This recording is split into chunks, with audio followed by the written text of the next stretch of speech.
we doing pictures? We want to line up first.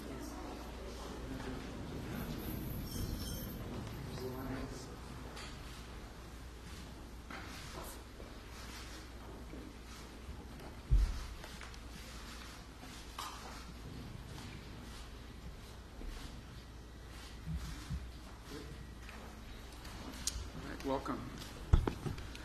Well, thank you all for joining us here today. I'm reminded by my colleagues from India, Australia, and Japan that within an hour of becoming the Secretary of State of the United States, this was my first meeting. So we like to do these every 6 months, right? Every 5 months.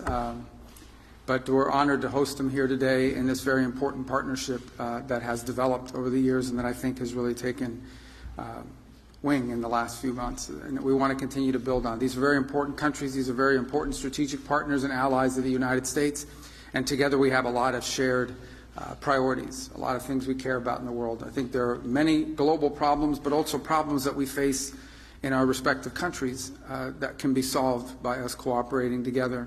One of the challenges upon coming, although this is a great partnership and a great forum in which to discuss these issues, one of the challenges has been something new like this, is turning meetings and gatherings where we talk about ideas and concepts into a vehicle for action, into a vehicle for actually being able to take concrete actions. And that's the next step in this great partnership, is to actually begin to see concrete actions and steps being taken in conjunction with one another, in coordination with one another, in partnership with one another for the benefit of our respective countries and ultimately of many other countries in the world. There are many countries that are going to benefit from this partnership even though they're not members of it.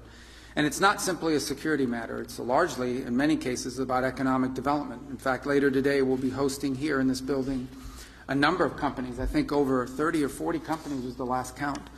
Representing all 4 of our countries, companies that are doing businesses in these countries or who are domiciled in these countries and who are going to be visiting here to talk about things we can work together on. And there are many topics that we can work on and focus on. One that I've personally been very focused on is diversifying the global supply chain of critical minerals, not just access to the raw material, but also access to the ability to process and refine it to usable material. It's critical for all technologies and for all industries across the board. And so having a diverse and reliable global supply chain of these is just one example of many that we can focus on and build upon and achieve some real progress on.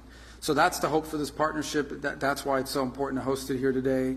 And in addition to the bilateral relationships we have with each of the 3 partner nations that are here, it's also important within this forum to turn it into one where we begin to focus on specific issues that we want to work together on and begin to deliver action on those issues. And today's the next step in that process. It's an honor to host them. And now I'm going to ask who's become a friend. I've seen him a number of times now in just 6 months on the job, and I was just telling him how much he travels. I follow the news, and every time I see he's somewhere else in the world, so he's been very busy. But my colleague from India, who will be followed by my colleague from Australia, and then, of course, Japan, who I've also seen quite a number of times. In fact, I've seen you more than my own children, and because he's at some of the same forums that we've been on, and it's been an important partnership as well. So I'm grateful to all of you for being here today. Welcome to the State Department. Welcome to Washington. And I look forward to visiting you in your respective countries as well, and for the progress that we're making together in this very, very important partnership and forum that we've created. So thank you. Thank you. Thank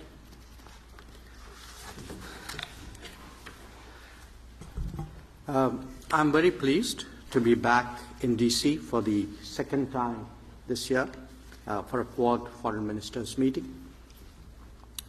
And let me begin by saying that we're all committed to ensure a free and open Indo-Pacific. To that end, our endeavors are devoted to promoting a rules-based international order. It is essential that nations of the Indo-Pacific have the freedom of choice, so essential to make right decisions on development and security.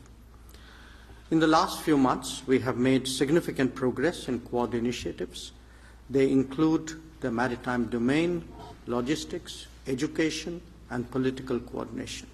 We will be discussing that in greater detail.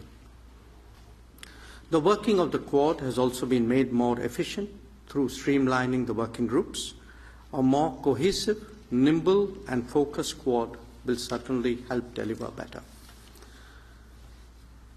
Quad is about deepening our convergence and expanding our common ground.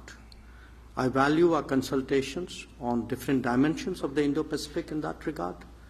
A lot is happening in the world, and I'm sure that our exchange of views will be very valuable for all of us. A word about terrorism in the light of our recent experience. The world must display zero tolerance. Victims and perpetrators must never be equated, and India has every right to defend its people against terrorism, and we will exercise that right. We expect our Quad partners to understand and appreciate that. India plans to host the next Quad summit. We have some proposals on how to make that productive. I'm sure so do our partners. We will discuss, and I'm sure we will agree. Once again, I thank Secretary Rubio for hosting us today, and I look forward to our discussions. Thank you.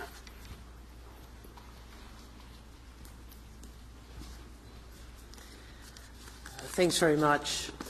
It's really wonderful to be back here in Washington. It was such an honour to be asked, be invited to attend the inauguration of President Trump in January and to attend it with my colleagues from India and Japan. And Secretary Rubio, it was indeed your first few hours of being the Secretary of State. It was such an honour to meet with you, and I look forward.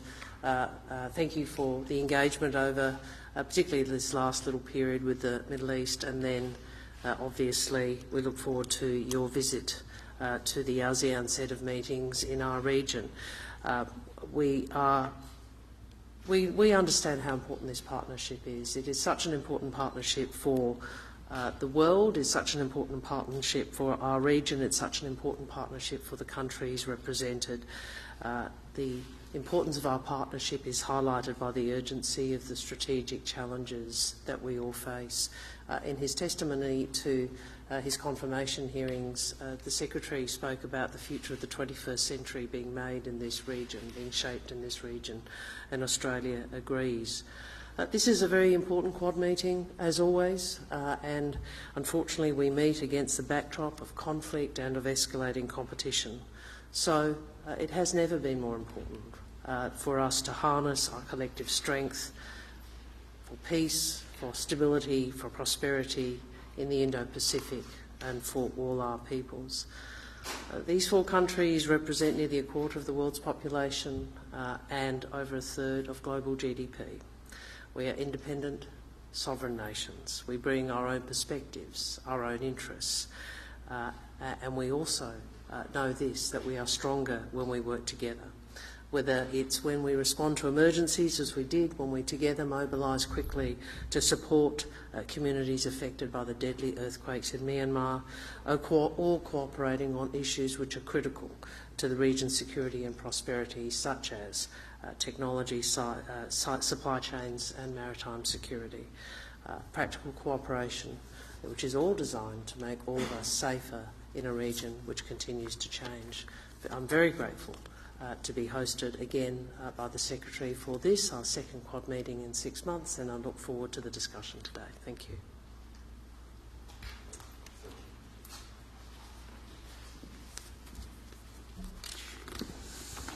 本日、マルコのイニシアティブで、本年2回目の日米豪印外相会合を開催できることを大変嬉しく思います。マルコが国務省に初登庁して数時間後に開催された本年1月の外相会合開催は、国際社会に対して前向きで力強いメッセージとなりました。Today, I'm pleased to convene the second Quad Foreign Ministers meeting of this year, thanks to Marco's initiative. The previous Foreign Ministers meeting in January took place just a few hours after Marco's first day at the State Department, and I believe that sent a positive and strong message to the international community.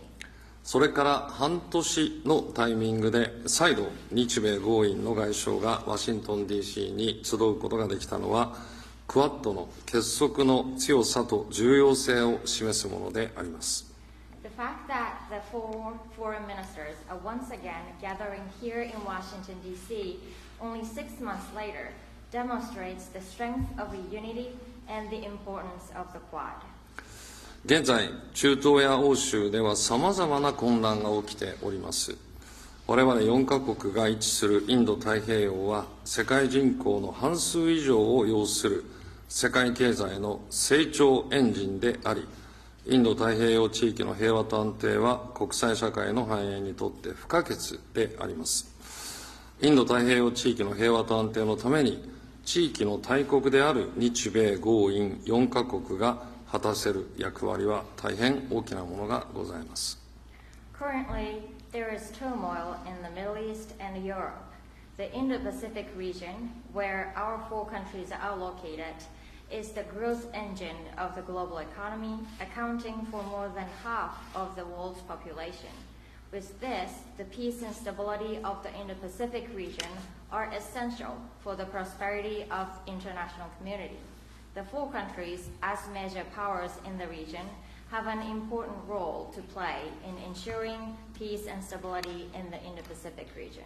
本日は現下の国際情勢について戦略的な観点から議論を深めたいと思います。また、自由で開かれたインド太平洋の実現のために、地域諸国に裨益する今後の協力などについてしっかりと意見交換したいと思います。ありがとうございます。Today, I'm looking forward to engaging in in-depth strategic discussions on the current international situation. Additionally, we will exchange views on future cooperation that will benefit countries in the region in order to advance the realization of a free and open Indo-Pacific. Thank you very much. Thank you.